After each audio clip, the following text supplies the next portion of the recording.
you are listening to the Kinetic Man Podcast. I'm Stuart. And I'm David, and we want to walk with you on the journey to living a life defined by uncommon action that is full of purpose, adventure, and meaningful relationships. Our goal is to refine our why while helping you find yours, and together achieve our best and highest purpose. In the end, we'll drive each other to leave the potential life behind and become kinetic men. And one of the things that David and I love most about podcasting is the incredible conversations and the advice that we get from our guests. Honestly, I truly believe it's the one thing that has made the most impact on me for my personal growth. And what you may not realize is that David and I oftentimes get a ton of free advice before and after the show, spanning from different topics between investing, parenting advice, how to create an epic marriage, health, tips and tricks, and much, much more. Unfortunately for you listeners, we've been a bit selfish and we haven't shared all of that sage advice with you guys, but that's coming to an end. Over the past 3 months, we've started to ask and record this one question to all of our podcast guests. What is the one action step that you recommend taking to level up in your business and in your personal life? And the answers have been life-changing. So the question is, would you be interested in hearing those same answers? We're calling it Leveling Up with TKM, and we want to share it with you. Only for $2 a month, you'll get 4 recorded videos every month in your inbox with those answers to the question that we just asked. And here's how you get it. Go to thekineticman.com/level up. Again, that's thekineticman.com/level up. Sign up today, get those videos, and go take uncommon action.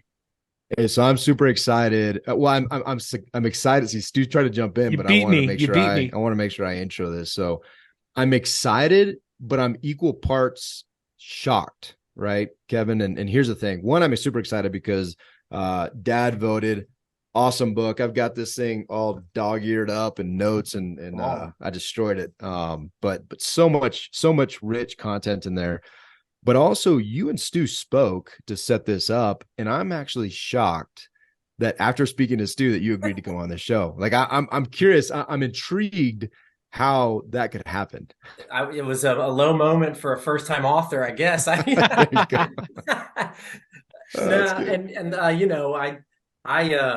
more interested in you and hanging out with David on this call. So if Stuart's a byproduct, we'll let him chime in here and there, I guess. Are you trying to just team up because I'm a Belton Tiger and you're a Temple Wildcat? He's a Belton Tiger. Grew up 12 minutes from where I grew up. Isn't that crazy? Oh, really? Competing high schools. And we hated them. And they try to date our girls, all the things, right? That's all. It's true. That is a true statement. We did try to date the Temple girls. Yeah, for sure. I forget what year did you graduate from? 2000. 2000. Okay, so you guys might have played against each other, huh? Oh yeah, we absolutely did. I probably made his. He probably made our highlight video of somebody dominating. Dude, we got crushed by Temple in football pretty much every single year. So, but baseball, we kick butt in baseball. There you go. Yeah. Well, that's funny, Kevin, man. It's good to have you on. I do like to hear the Texas accent, and it's good to have a fellow Texan on. It's funny.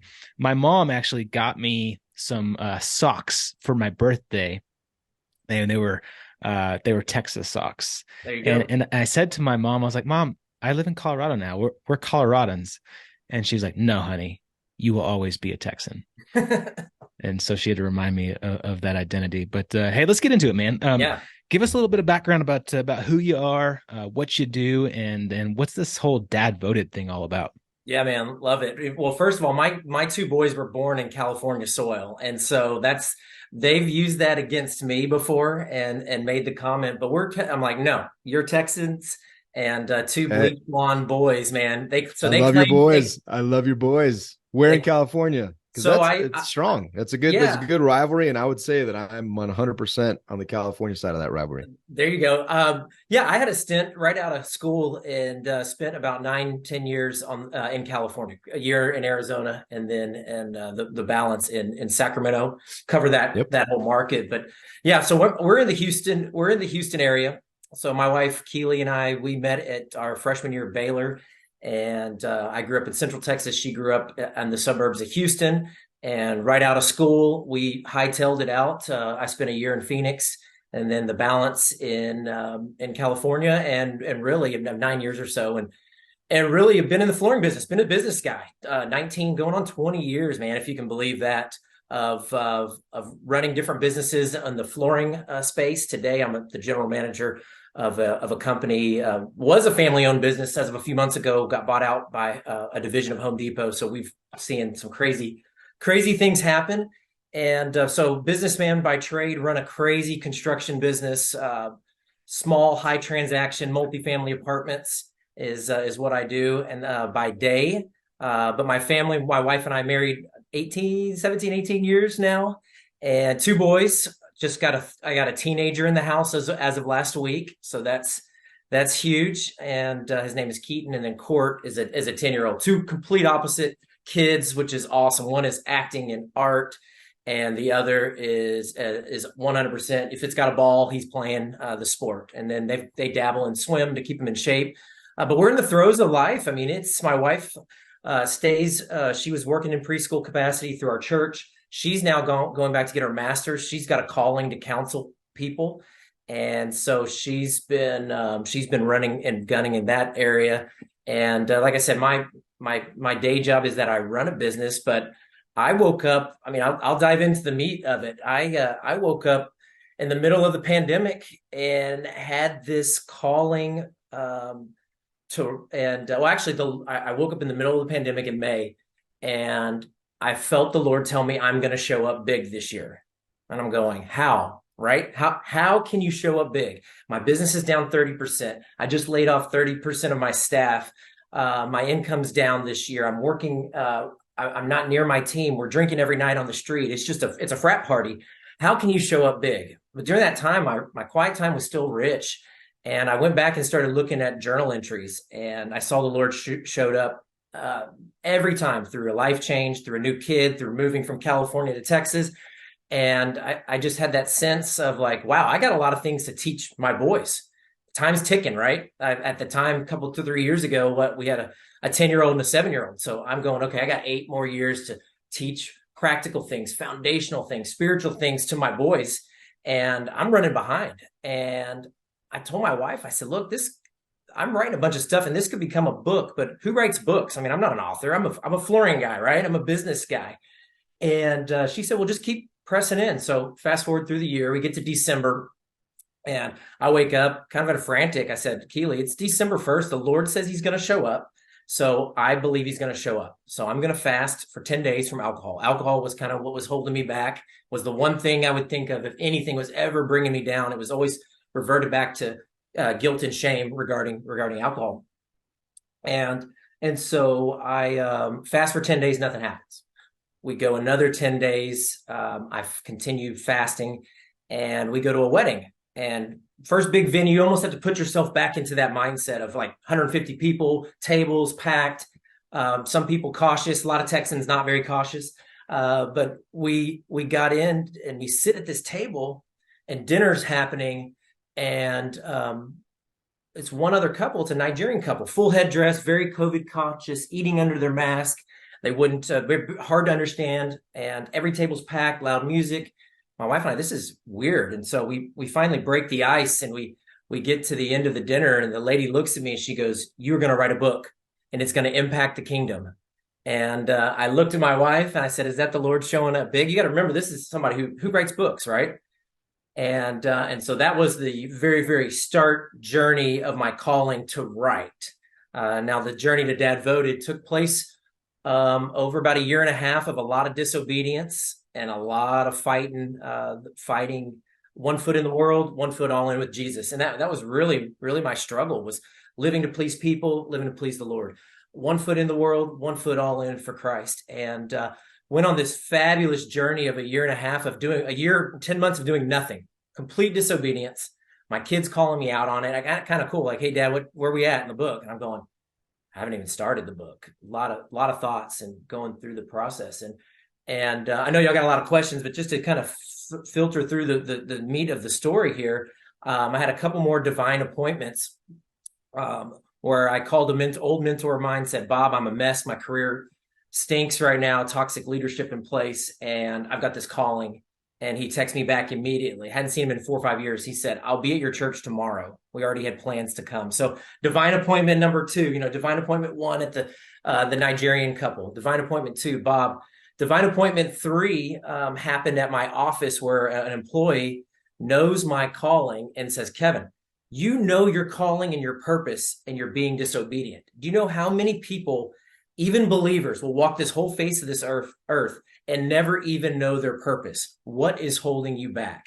And I said, "Antoine, it's alcoholism. It stems in my family. It's coming through. It's the enemy has his claws in me."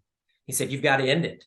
I get in my car, turn on my podcast. My podcast says, attacking tomorrow's episode, attacking the curses of generational sin. So again, just another nudge. The next morning, I'm listening to the podcast. Antoine texts me and says, "The door to drinking must end with you, or it will continue on to your boys." And that was the biggest, most thing that was gut wrenching. And that was May. I still went 2 or 3 more months. Finally, I called a buddy, accountability partner. I said, "I'm going to document every day I drink and how many drinks I have." I mean, it sounds awful. It's a shared spreadsheet, man.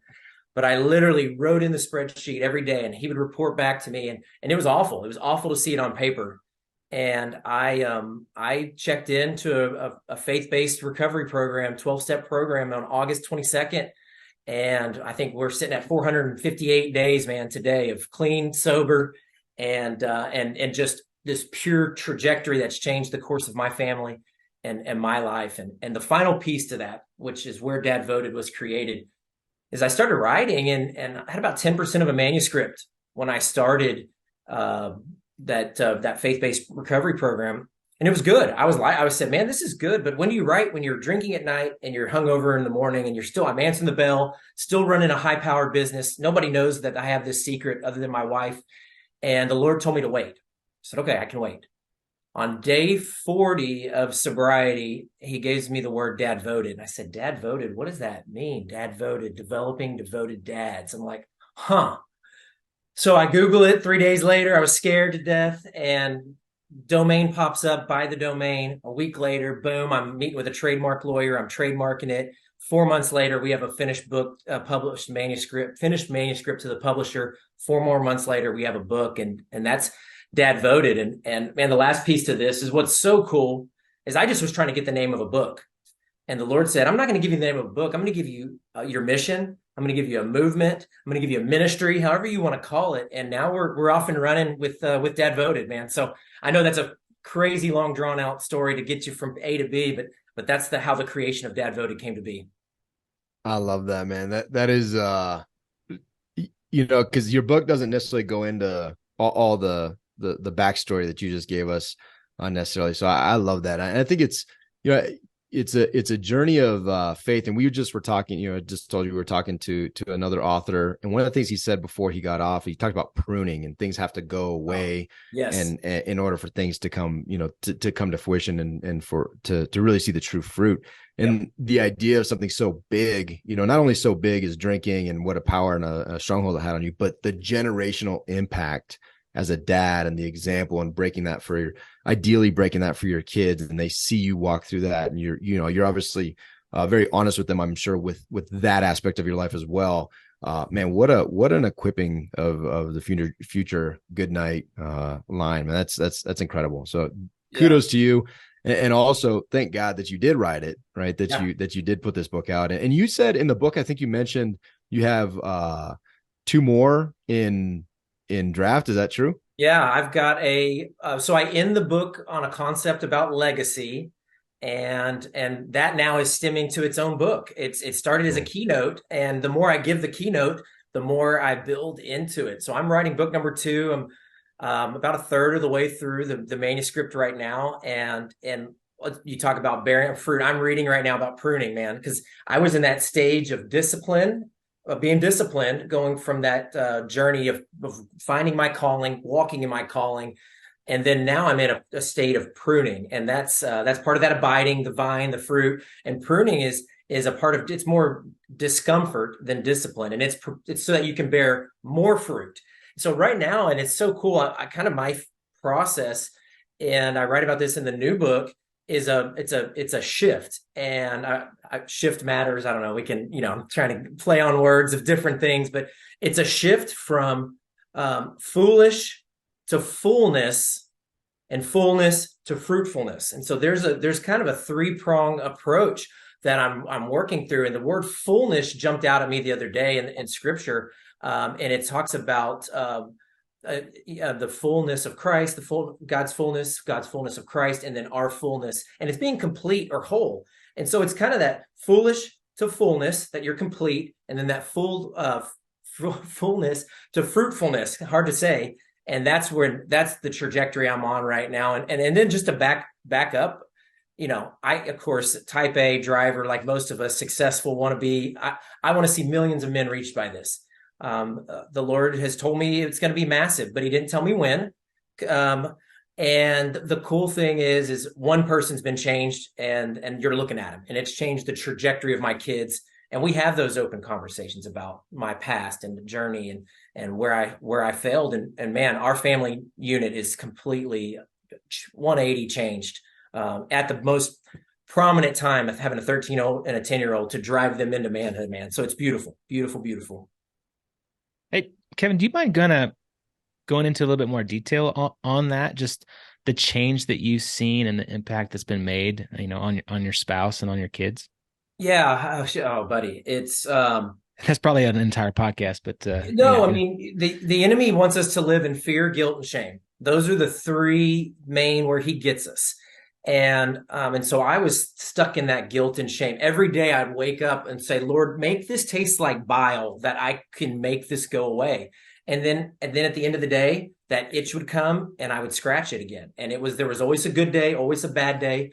I had to, there was people walking on eggshells around me. My anxiety's through the roof. I'm running this high-powered business and we're winning, but at what cost? I'm not a complete jerk, but I'm driving the business in a way that's tougher than it needs to be. I'm not flowing in the business, and my wife knows this stronghold and all these other sins. The core, there's a root, but the core was, alcohol would lead me to other wandering eyes. It was all because of alcohol. All those things have completely gone away once I went on the attack. And dude, there's some demonic stories that we could go into of different things that happened to me. Waking up in a hotel room with a footprint of a bruise on my chest, like it's like bigger than my whole chest. I mean, the enemy said, "I got you." To other different things.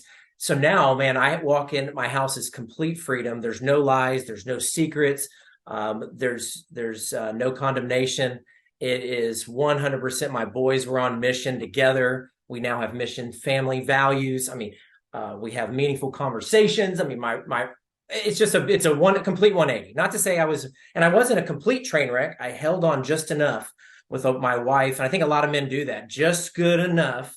So, check the box, but we're okay. We're still going to church. I still showed up on Sundays, hungover as all get out, but I was there. Feeling convicted, and then that itch again would come about 3:00, and then I'm hiding behind her back. She thinks I've had 1 or 2 beers. I've really had 6.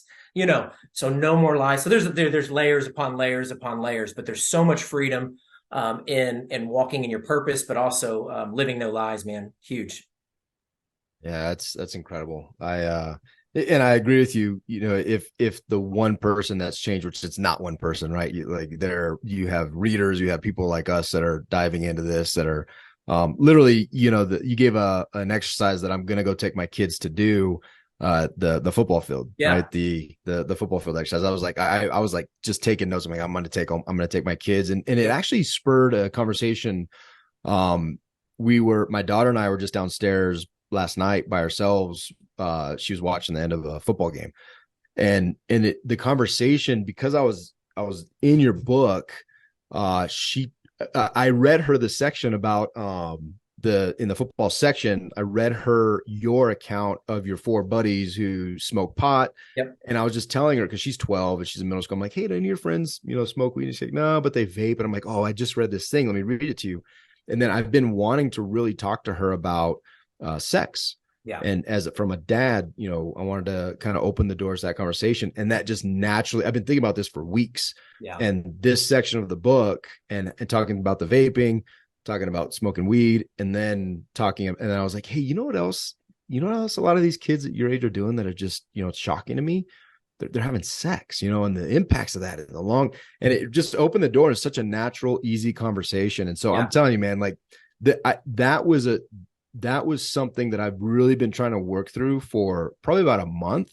Yeah. And your book like totally opened a great opportunity to just it just happened naturally, and it was beautiful, and it was a moment that we had that was great. So I'm telling you, man, it is powerful. And I also love I think it's alliteration. I don't know. You have the 4 or the 3 F's that you just mentioned, but in this book, it's duty, direction, and destiny. Yeah. So I like how you add those. But one question I had, as you know, you talk a lot in your book about manhood, right? And early in the book, you talk about, you know, a true spiritual man is on guard. He stands firm in the faith. He's you know, we're men of courage. We're strong, and then we do everything in love. You highlight that, but then you actually have a section later, a chapter later on true manhood. And I'm just curious, you know, I think this is something that Stu and I we're very passionate about it. We started the Kinetic Man because we want to be men of action, right? We want to recapture manhood. We want to give a message of what a man really is and how we live in that power. And I just want, just from you, as you were kind of going through this journey, and it's such a prevalent topic in your book. Yeah. What are some of the things that just really that hit you, that stood out, where we have it wrong, where society, you talk about lies, where society has driven us in a direction that I think we are completely out of whack with what God intended for men to be? Yeah. Yeah, man. It's wow, that's a podcast there too, man. And I've been on a couple radio shows to talk about that. I think, you know, really there's kind of a couple things. The first is the lie that men are believing. And I actually, this isn't alliteration, but this is just how my brain works. I'm not the smartest guy in the world, but I talk about it in the terms of male PMS. And it's the striving for power, money, and status. And that's what that's not even in the book. That's book number 3. But it's about power, money, and status. And it's because of pride, materialism, and selfishness. So you've got those 3 things that are rooted in men. And of course, if there's no basis of faith, I even go a step further and I blog about that. And I talk about those things can be good if they're rooted from a spiritual faith. You have power. The same power that raised Christ from the grave lives inside you. You are rich, but you're not rich in money. You're rich in so much other things. And then you have a status like no other. You are chosen. You're a royal priesthood. You're a holy nation. Those are the things that's real PMS, and how men are just been taught this lie that it's about being a good provider and a hard worker. And look, those are good things. That's not a bad thing. But when that's the root of everything that encompasses you, and we could go into fatherlessness is by far where the enemy has us fooled. And my sect of fatherlessness is the father who's in the home, but he's not present. And it's because he's consumed with power, money, and status. And he's the provider, and he's the breadwinner. And that's the lie that we're being a lot are being fed. And I was me, man. Corporate ladder climb. I had never been told no. I was the youngest running the biggest. Never missed a promotion, never anything. And then I get this calling to write. All of a sudden I miss a promotion. I'm like, okay, this is weird. I have 2 other friends in the industry offer me jobs and just say it's not if, it's when. Those doors get closed. One of them I've never talked to again, and I'm okay with that. And again, it was all about me trying to manufacture my own way. And then as a man of faith, it's like, no, sit back and let some of these things happen. Now, we don't passively wait. We aggressively wait. We take steps of faith. But again, it goes back to of what the women are the spiritual heads of our household. Then I think the stats, I'll butcher the stats, man. We can tighten them up. But what is it that says, like, if the wife is leading the household, 18% of the family will go to church. If the husband's leading, it's like 85, 90%. I mean, I don't know the stats, but it's just a crazy shift. And we've allowed society and these lies to permeate our minds. And And we've become weaker in that, and we've got to step up and go out. Now, there's 52 other things I say in the podcast that are in the book about what true manhood is. I mean, really, it's knowing your convictions and not wavering from those convictions. That's probably the biggest thing to take away. Hey, Kevin, have you read the book Of Boys and Men by Richard Reeves? I haven't. Okay, it hits big time on this topic, and it's pretty scary, man. Where manhood is going, and currently where it's at, and the fatherlessness, and even just the fatherlessness of what you're talking about. Like, you're in the home, but you're really not even present. And I David and I saw that a lot, and still do to a big part with the industry that we were still in, and you, this, the real estate world, the high achieving entrepreneur world, like this role of the man in that, like, just hustle and grind and make more money and build wealth and buy more complexes, and the number of doors you have is your status. And you say you're doing it for the family, but you never pay attention to the family because you're hustling and grinding from the sun up to sundown. We saw that, and we kind of fell into it a little bit at some point as well, and kind of had these aha moments. When you went through that, when you had, this epiphany, this calling, what did you do to turn it around from the sake of pruning, right? What did you do to really make the change that has now been, a blessing to you? Yeah, it was tough, man. I had to remove some relationships early, right? So because you've got me, it was alcohol abuse as well as people pleasing. And so those two can go hand in hand. And I was the guy rallying the troops, and I was the fun guy. And I had to take a step back and pull back out of some relationships. I mean, it took me 3 or 4 months before I even went and golfed with a couple buddies. And at the end of the game, they were like, "All right, you're still fun." It was kind of like they were almost like redating me, like, "All right, Goodnight's still cool. He's still funny. He didn't have to be, wasted to have a good time." And so a lot of that was just these small shifts. I think the morning routine, like they say, how do you write a book and run a $40 million business? I mean, a $40 million business, that transactions are $1,000 a pop. I mean, that's a ton of transactions. And I just adjusted 30 to 45 minutes of mind clarity. Woke up 5 or 5:15 versus 6, clear-minded, direction, quiet time, stretching, exercise, writing. Those things became a part of my flow and my rhythm. And so I had to adjust who I hung out with. I had to adjust really what I was doing now. And then I was also serving. The ministry that I joined in the it's called Regeneration. I'm not sure if it's made it yet to your neck of the woods. Regeneration Recovery, big in Texas, kind of growing a little bit. Similar probably to like a Celebrate Recovery. But I get in through the first 3 months of the program. They then ask me to co-lead the next 9 months. So now I'm not only in the program, I'm walking. And so for me, it was like, okay, that was the Lord going, here's some accountability. Now here's super accountability. And I didn't have that in place barely prior. And so those are the three. If I had to take 3 points away, I had to remove some relationships. That's probably pruning as well. They're back. A lot of those relationships are back. I then had to realign my morning routine and have a distinct time block, what I work on. And then the final piece, which I'm going blank on here, but the final piece was just realigning and going forward, man. Yeah.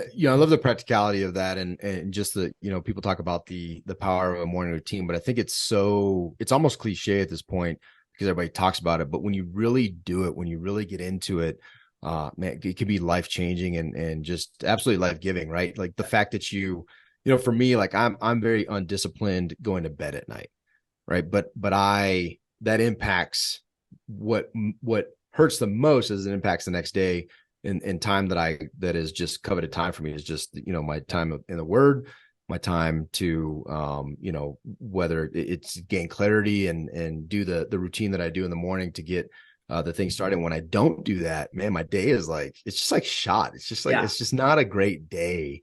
And you're almost like, I'm looking for areas throughout the rest of the day to make up for it, and it never happens. So then it's just almost like it's just you're running behind. You're running behind, and this is crazy. I did the math on this. I mean, you waste 10 minutes. Every 10 minutes you waste is 60 hours a year. Isn't that crazy? 10 crazy. minutes is 60 hours a year. And so how much time do we waste this phone thing? I mean, I'm trying to promote a brand and a business and other things. And the social media aspect is a huge part of that. But man, you can get suckered into that. Huge. And for somebody who was anti, now I've got to be in it.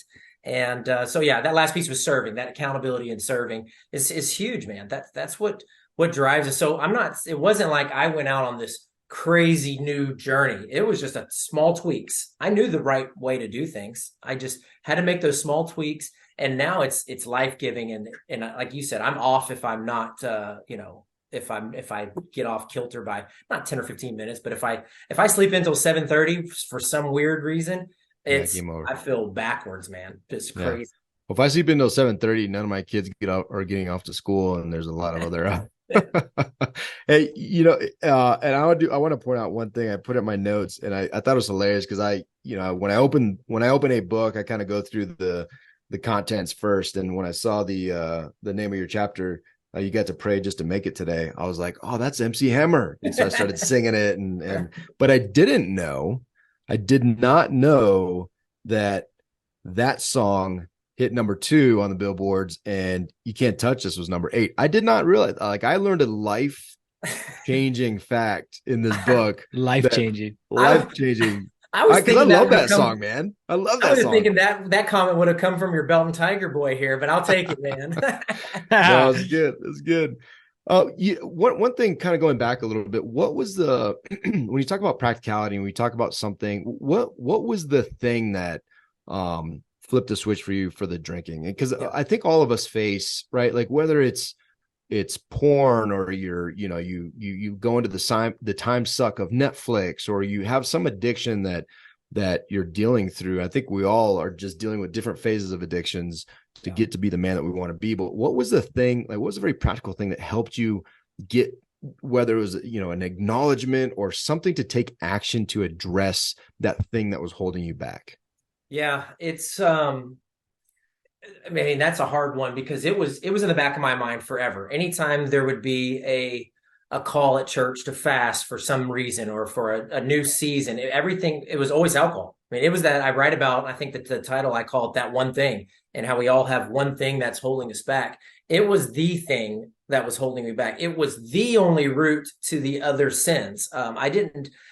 Thankfully, don't struggle with pornography, but if there was ever a time when something was going to go down any sort of that path, alcohol was involved. So I looked at every bad decision, waking up with regrets, and then you have this bundle with this calling, and you got a wife who's in tears going, this is going to pass on to our kids. And she's praying for somebody to speak into me. And that's who Antoine was, the guy at work who called me out for having a calling, but not knowing it. So there was a lot of, and I guess I'm just stubborn, honestly. I look back, there was tons of little bitty things that drove me into this is that. And then it's like, okay, I can just stop for a little bit, but it was the thing for me. And I'm not anti, I think there's a place for having a drink and having a cocktail. I just know for me and how I operate, I'm 100% full throttle. So I've decided, okay, I'm going to use that for good now. And I'm going to use that to drive and development. And now it's become my story. I mean, industry events, people are coming to me and going,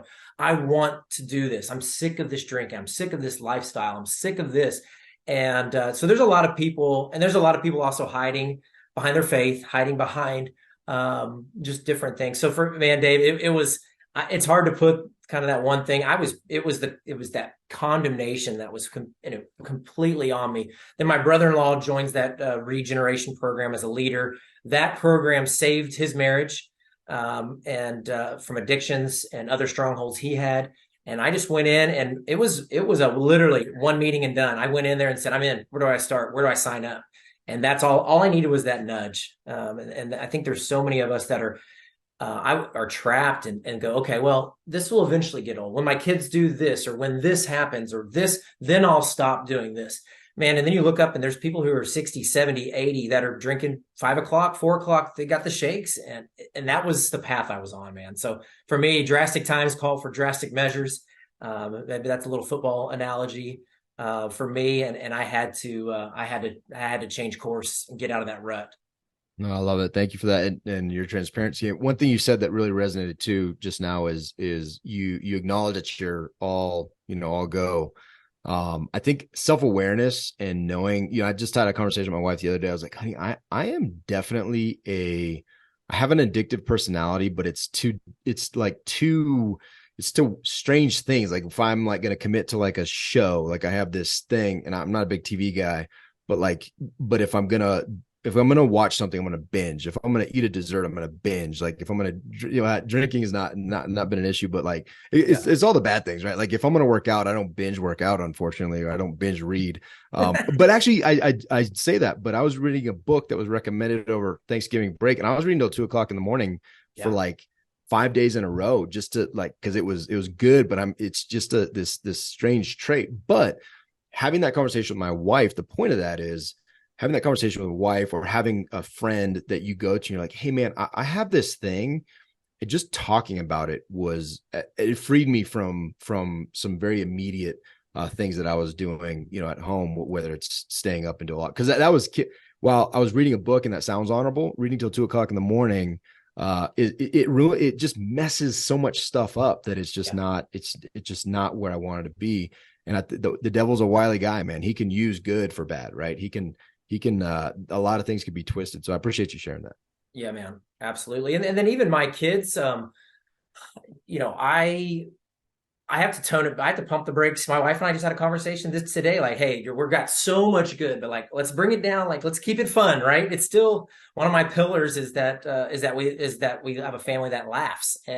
And so like there's that whole thing of I'm sometimes so much, it's like, okay, know when to pull back. They're 10 and 13. They're still boys. They're still learning their way. What's funny, what's not funny, what's appropriate.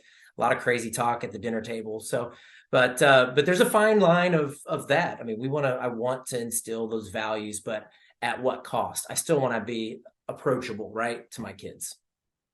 My wife calls me out all the time. And, we talk about, the dads being kind of the role models, and my son will fart, right? And he thinks it's like really, really funny. And my wife's like, it is funny though, dude. Farts are funny. They never really get old, but it's like right. She calls me out. She's like, she's learning that from you. She's like, you're the number one role model for farting. Yeah. Oh.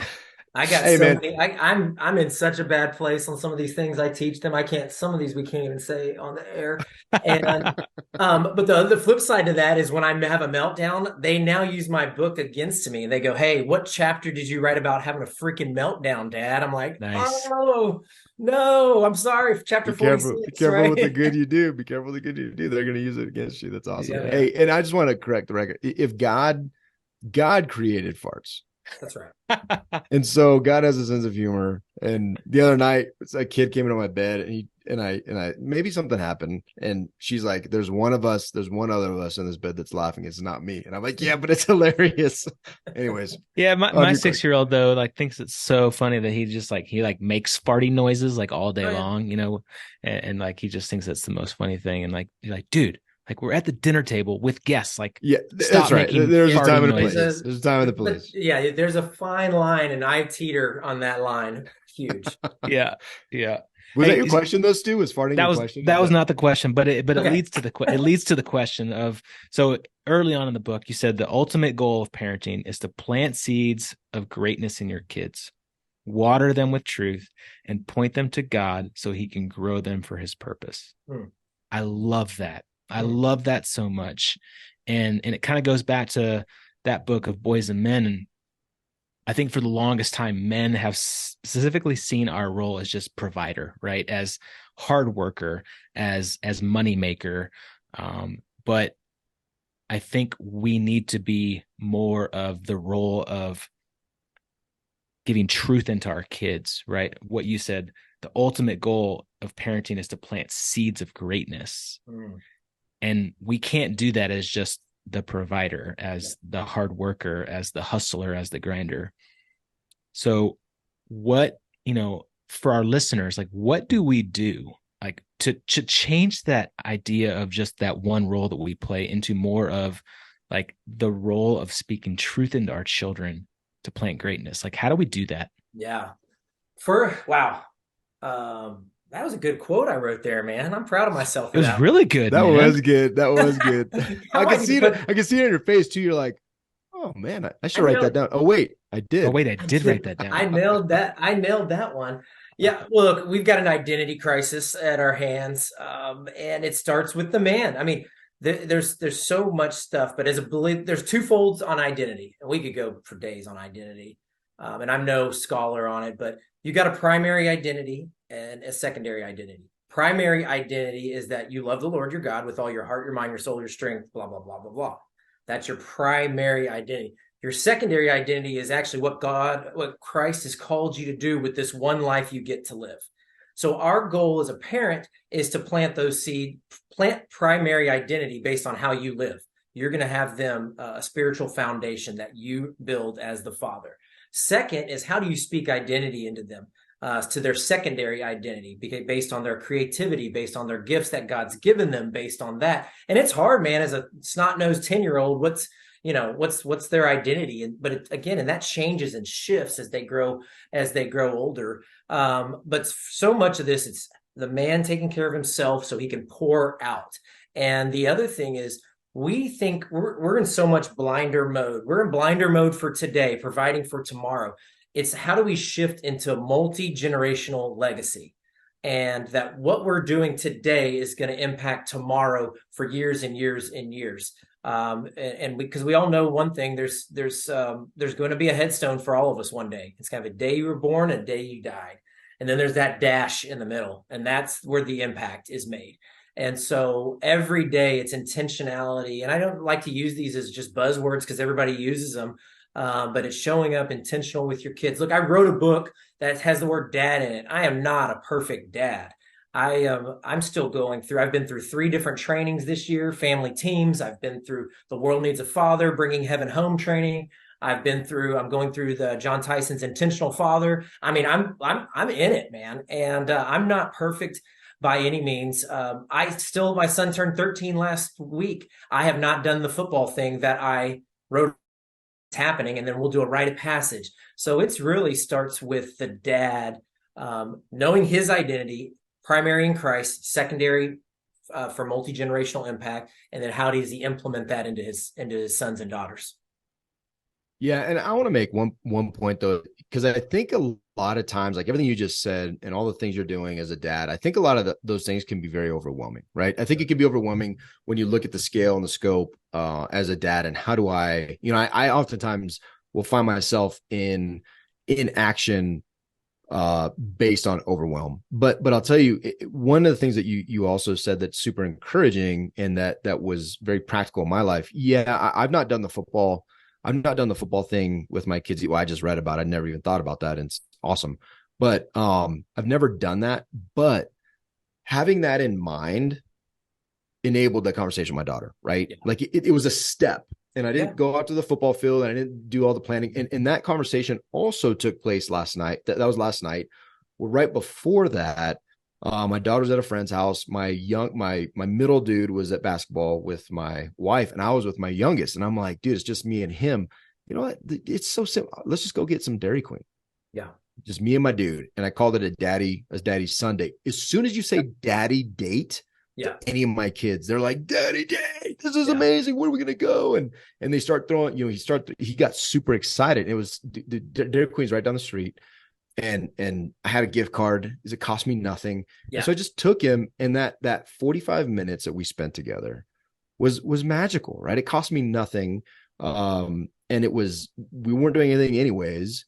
And he was being silly. Like, he's my shyest guy. He's just doing stuff. And we were just having fun. He was blooming. He was blossoming right in front of me. Love it. And my point to all that is, it doesn't have to be varsity every time, right? It can be just, let's go grab an ice cream. I don't even like ice cream. So but I love my kid. Yeah. And I'll tell you another thing that in your book you talk about, and it's, you mentioned a couple times giving your kids life verses, You got to pray just to make it today.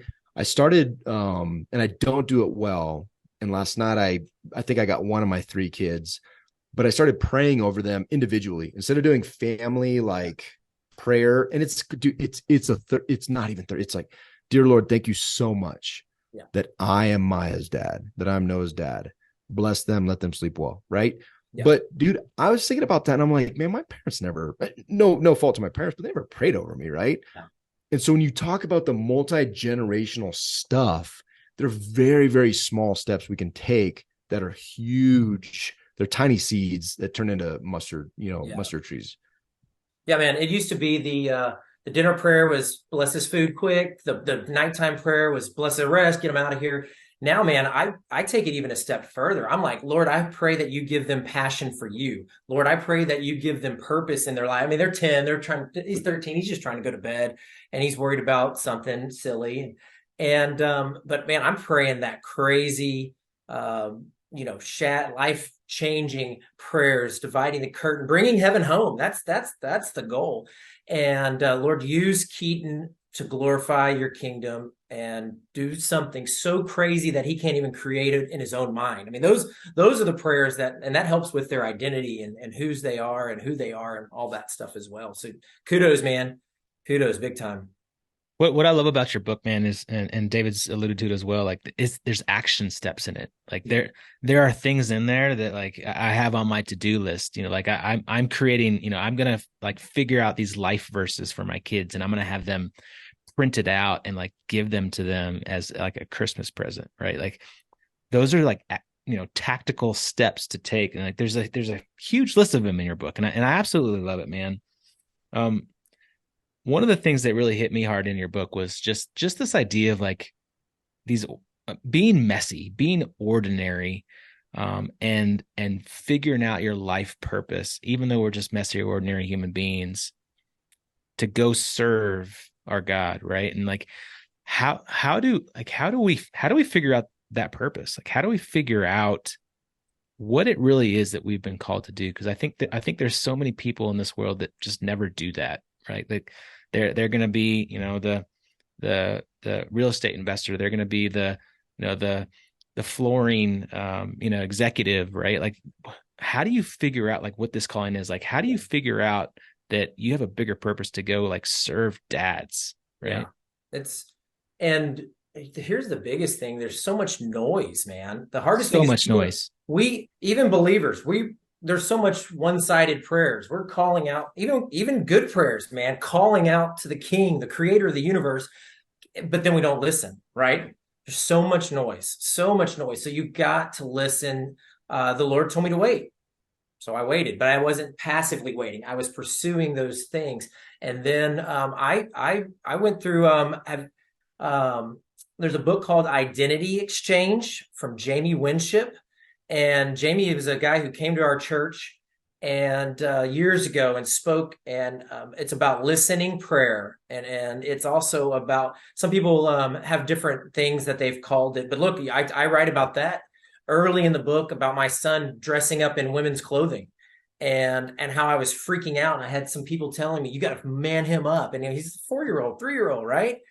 And so I went into this mode of, I pictured myself sitting next to a river and Jesus sitting right next to me, a weeping willow tree. I mean, a picture I have in my house, in my room, of the future where I one day want to live. And Christ was sitting next to me. And really it's clearing the voice of the enemy. Lord, there's no room for the voice of the enemy. May your voice be louder than the enemy's voice. May it clear the room. And then I asked him, tell me what you want me to know about my son. And dude, I'm getting chills telling it. In a voice of like the Lord's coming back for his people, he said, I don't make mistakes. And I've never again questioned my son, his identity, who he was. He's a child of God. So again, it goes back to your identity question, is a lot of times we're not listening. We may love the Lord, but we're not giving him that opportunity to speak to us. I sit in this chair. He called me a leader of dads. I said, Lord, what is the one thing you want me to know right now about DadVoted? And he said, you're a leader of dads. Well, first of all, I'm not arrogant enough to call myself a leader of dads. And dude, the snot and the tears, I went and woke my wife up. It's like 5-something in the morning. I'm like, I'm a leader of dads. And she's like, what awesome. are you freaking talking about? And I was like, I'm trying to sleep. The Lord just told me I'm a leader of dads. And so again, finding your idea, the creator of the universe wants to talk to you. He wants to tell you these things, but we're buried and busy. Too many distractions. I keep my phone on silent or do not disturb from 10 p.m. to 7 a.m. I don't, unless I'm looking up a verse, it's far, far away. We're buried and busy. We don't let him speak to us. And then we're holding too much anger and resentments that we need to release some of these, and unforgiveness. A lot of this stuff, the Lord's trying to speak, but the enemy's such a freaking beast, man. And so I know that's a very churchy answer, Stu. I don't know if that hits it, but the identity exchange Jamie Winship.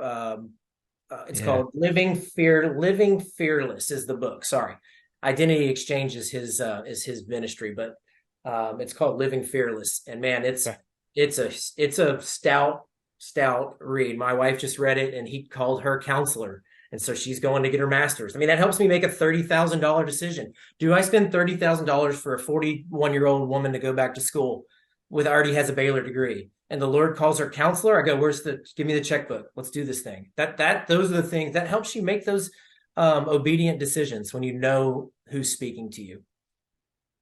I love that. And that chapter I had not heard. I think there are two things that stuck out in that chapter. One was the listening prayer. And I found that to be fascinating. Three things stuck out. Sorry. That, two, that couple, and now that she's in heaven, but they were both Chris, right? It was Chris and her short name, Chris.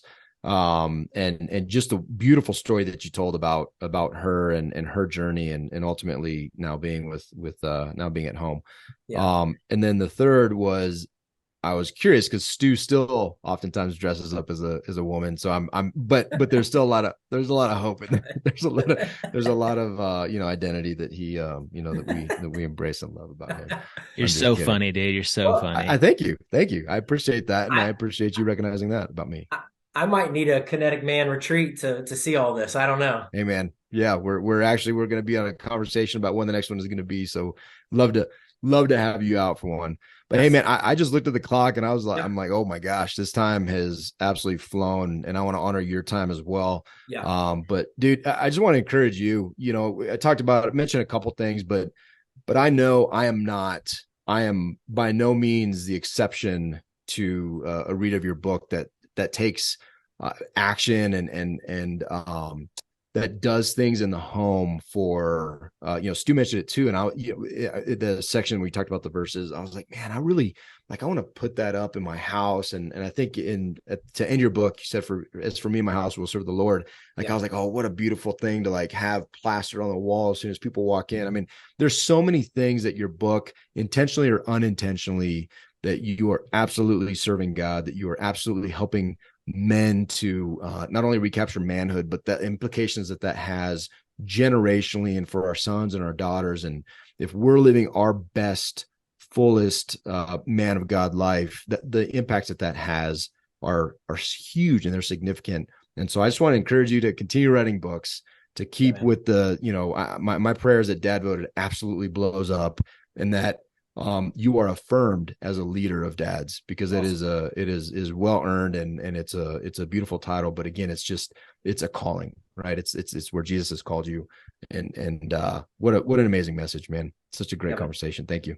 I appreciate it, man. And you guys are studs. Thank you for serving our country, man. Love it, love it, love it. Love what you're doing for men. Love that you're challenging men to be just a little bit better. We're not asking for crazy. We're asking for just a little bit better, so that we can be better versions, and that will pour out of us and pour out and into our kids, into our families, into our community, and we can change this world, man. It's not far off, especially we're partnering with the creator of the universe, which is freaking unbelievable. So, amen, brother. Amen. Hey, where do we send people to go get your book and go learn more about DadVoted? Yeah, absolutely. The book's out on Amazon for those who like 2 clicks. I got a ton of inventory that my wife tells me about quite a bit. If you want to pay $4 for shipping, I've got dadvoted.com has a store as well. I'm heavy on LinkedIn posting, and so follow me on LinkedIn under my name. DadVoted and all those things. I'm trying to build that following and that network, but and also still live an intentional life and get after it. So yeah, find the book. There's a study guide as well, free study guide to download on the website, so that way men can go through the book 7 weeks with another group of guys. So that's something to add as well. Well, we'll put that in the show notes for sure. David and I have absolutely loved reading the book, and it's been a blessing, man. Guys and gals, go get the book. Check out Kevin. Link with him on LinkedIn. Connect with him on LinkedIn, and let's all go take action to be better dudes, better men, better dads. Take action. See it. Take action. Love it. And especially because we're DadVoted podcast. Maya, Jacob, Noah, I love you. Love you dearly. Collins and Wells, I love you as well. Awesome. See you. See you. Hey, before we let you go and tackle the day, we wanted to tell you about a new product coming out called The Manifesto. It's a newsletter. It's free. It comes out twice a month. And we give actionable steps, insights, and inspiration to help you on your journey to becoming a better man. We aim to be the highest value per minute email in your inbox every time. So go check it out. You can go to thekineticman.com/newsletter. Again, that's thekineticman.com/newsletter, and sign up for the manifesto. It is going to be awesome. See you. Thank you for listening to the Kinetic Man podcast. If you are growth-minded, community-focused, and willing to take uncommon action to redefine success and live an abundant life, visit our website at www.thekineticman.com to see all the ways we could connect. Yeah, and on our website, you can find more information on everything we're doing, like joining our Meetup page to get the details on our webinars and our local Thursday gatherings here in Colorado. From our site, you can also find more information on and sign up for the next Kinetic Man retreat and the next house of our mastermind group. Finally, we always appreciate your love and support. Please share this episode and go rate us on your favorite podcast player of choice. Thank you again. Now go take uncommon action.